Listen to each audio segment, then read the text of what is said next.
కల్పించాలి ధాన్యానికి మద్దతు ధర, కల్పించాలి ధాన్యానికి మద్దతు ధర. రైతులను దగా చేస్తున్న దళారులపై వెంటనే, రైతులను దగా చేస్తున్న దళారులపై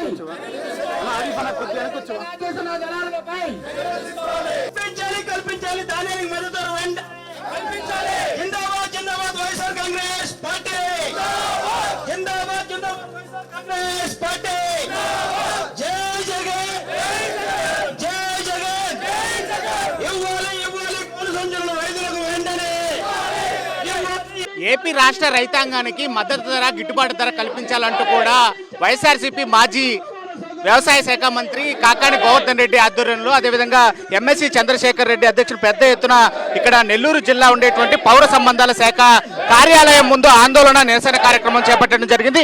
పెద్ద ఎత్తున రైతు సంఘం నాయకులతో పాటు వైఎస్ఆర్సీపీ శ్రేణులు ఇక్కడికి చేరుకొని ఆందోళన కార్యక్రమం చేపడుతున్నటువంటి పరిస్థితి. ప్రస్తుతానికి మనతో మాట్లాడడానికి మాజీ వ్యవసాయ శాఖ మంత్రి కాకాని గోవర్ధన్ రెడ్డి ఉన్నారు. సరే, ఎలా చూడాలి? రైతాంగానికి ఎక్కడా కూడా గిట్టుబాటు ధర లేదు, కొనుగోలు కేంద్రాలు ఏర్పాటు చేయలేదు. రైతాంగానికి అండగా ఇవాళ వైఎస్ఆర్సీపీ ఇప్పుడు ఆందోళన కార్యక్రమంతో అయినా ప్రభుత్వంలో మార్పు వచ్చేటువంటి అవకాశం ఉందా?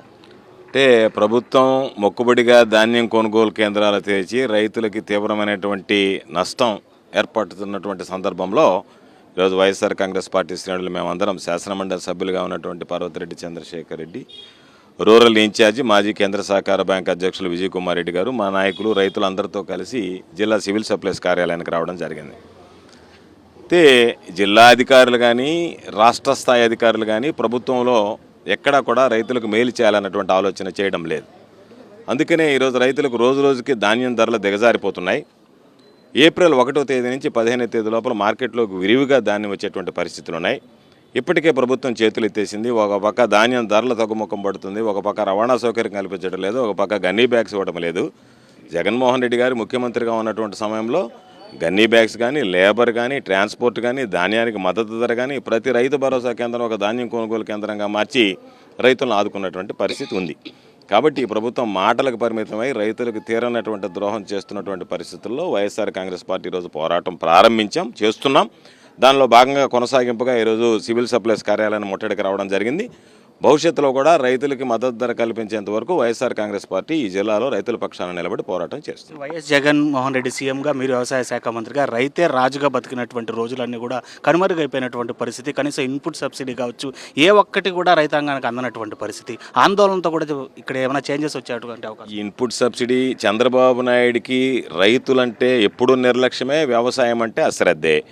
కాబట్టి చంద్రబాబు నాయుడు ఎప్పుడూ పట్టించుకున్నటువంటి పరిస్థితి లేదు. సిగ్గుపడాల్సినటువంటి విషయం. దేశంలో ఎక్కడ లేనటువంటి విధంగా రేషన్ కార్డులు ఇచ్చినట్టుగా ఈ రాష్ట్రంలో రైతులకు యూరియా కార్డులు ఇచ్చినారు. ఆ యూరియా బ్లాక్లో అమ్ముకున్నారు. ఇరిగేషన్లో దొంగ బిల్లులు చేసుకుని రైతులకు సంబంధించి సాఫీగా సాగునీరు అందించే పరిస్థితి లేదు. నేరుగా జిల్లా కార్యాలయంలో ఉండేటువంటి అధికారి ఫోన్పేల ద్వారా లంచాలు తీసుకున్నాడు.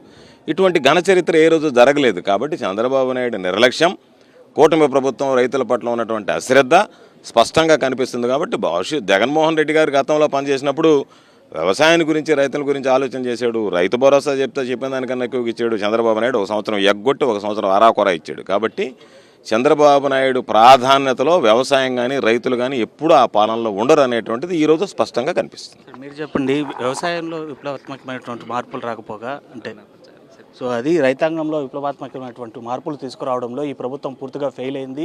వైఎస్ఆర్సీపీ హయాంలోనే కూడా రైతాంగానికి ఒక మంచి కార్యక్రమాలు చేపట్టినటువంటి చరిత్ర ఉంది. అందుకోసం రైతాంగం కోసం ఇవాళ వైఎస్ఆర్సీపీ ఆధ్వర్యంలో వారికి అండగా నిలిచే కార్యక్రమంలో భాగంగానే ఈ సివిల్ సప్లైస్ కార్యక్రమంలో ఆందోళన కూడా మాజీ వ్యవసాయ శాఖ మంత్రి కాకాని గోవర్ధన్ రెడ్డి చెప్పారు.